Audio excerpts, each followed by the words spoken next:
Hoje eu vou mostrar pra vocês o meu cabelo, como eu estou fazendo o meu cabelo ultimamente. Então vamos lá.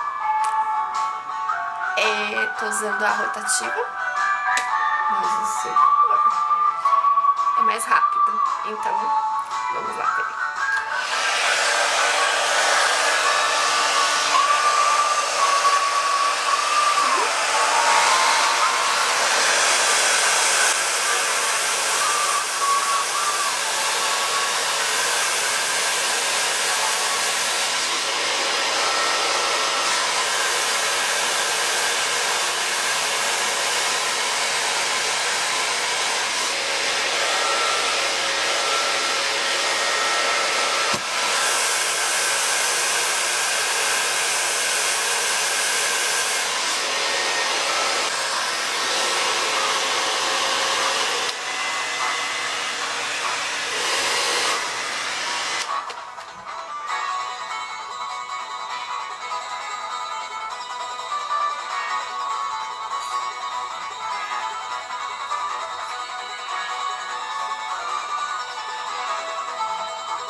E eu sei